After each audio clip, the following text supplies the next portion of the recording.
Hello, guys. I hope all is well. I had another video up here, but of course, the other video did not record, and I was on here for 10 minutes. But the good news is that I can shed off some time because I know exactly what to say, and it's a benefit for you guys. But I wanted to get on here really quick just to remind you of a few things. Please make sure you take your syllabus quiz by the 5th, which is Monday night by 11:59. It is due. And just because of just time purposes, with me really only being the only person here physically in the department, I want to be able to move efficiently through all these courses and then grading. So once you take the syllabus quiz, I will not open that back up. It stays. If you haven't done it by that time, then you'll be reported to the university as non-attending. It Ideally, I want you to focus on make sure you're getting it done, and that way I'll modify the points to your benefit as long as you get it done. It's a situation where you're a student that is just added late, then we'll accommodate from there. But if you're in there, I know who's in there. Definitely make sure you get your syllabus quiz taken care of. Few things I just want to highlight. There's going to be times where I'm unavailable. So if you need help with IT related stuff or Blackboard related stuff, you can click on any of those links, the 24-hour support and the KYSU, um, IT link. Um, Now, also, I want to provide these three links here, and it is so point heavy, so I need you to be very mindful of it.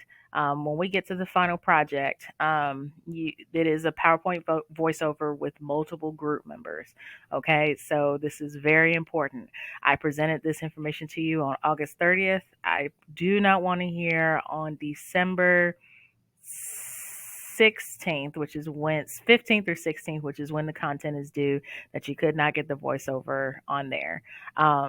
Please be mindful of the instructions on how to get the voiceover on there. Please be mindful of the time frame. So at this point, maybe it's a good idea to kind of reacclimate yourself with just learning or watching a video on how to do a PowerPoint voiceover.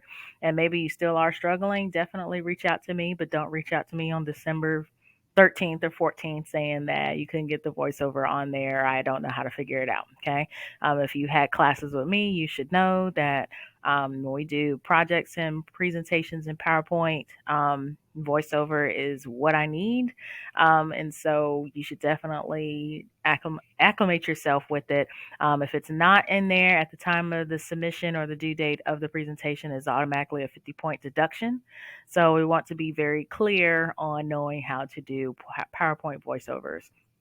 Also, we want to get in the practice of submitting scholarly documents, whether you are getting your master's degree or getting an advanced degree or not.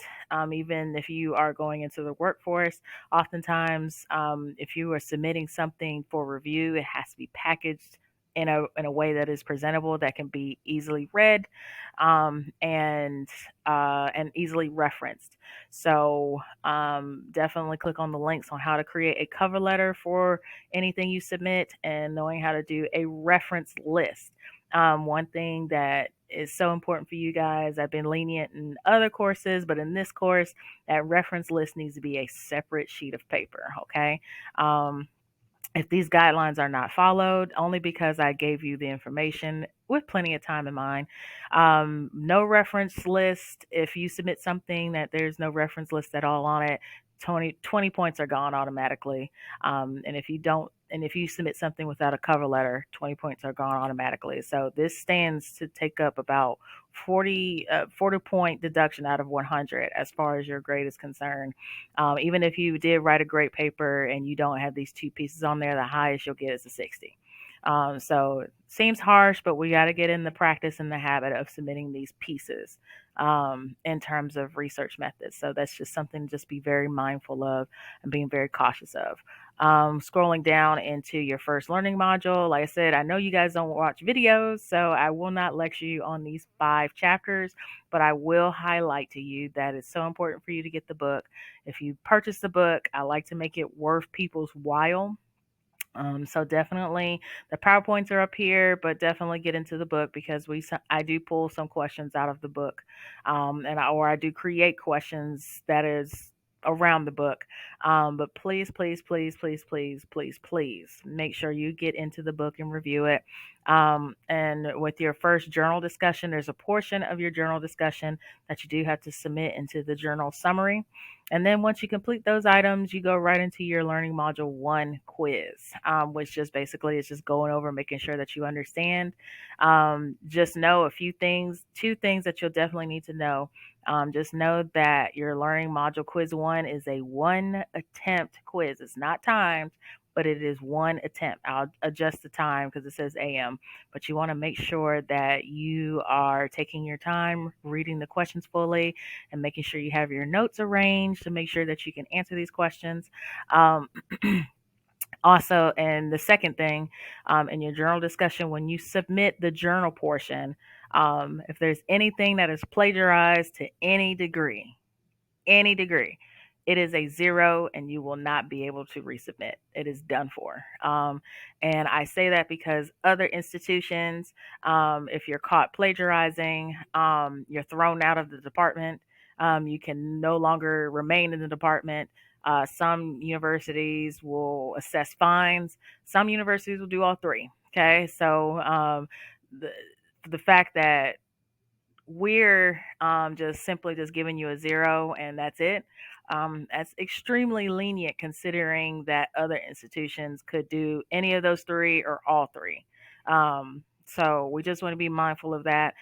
These papers are read and these papers will be checked against a plagiarism report. So as easy as it is for you to do, please don't. Okay. So you can write, but you make sure you cite. Make sure you cite your source. So important. Okay. I cannot stress that enough. And like I said, that's to get you in the habit of when you go into your master's degree program or your doctorate program. We have some students that want to be physical therapists and they have to go into a DPT program. Um, they if you plagiarize anything, you're done. That's just it. So we just want to be very mindful of that. All right. So yeah, I don't like I said, I'm not going to lecture you on the content. I just want you to get familiar with it. Especially well, not all of it. Actually, I was going to say especially this, but no, there's nothing in here that was left out, not a thing. So I want you to get comfortable in reading and reviewing this. Definitely get your book. Like I said, if you buy it, I promise I'll make it worth your while. So if you have any other questions, just feel free to let me know. Just FYI, I will be offline this weekend. It is a nice, somewhat relaxing holiday, and I'm gonna try to enjoy it. So mostly I'll be offline on Monday. So if you send me an email on Monday, you won't get a response to me until Tuesday morning. So I just want to give you guys a heads up. If you have any questions, as always, let me know. I will talk to you guys soon. Another video will be posted this time next week. Hope you have a good weekend.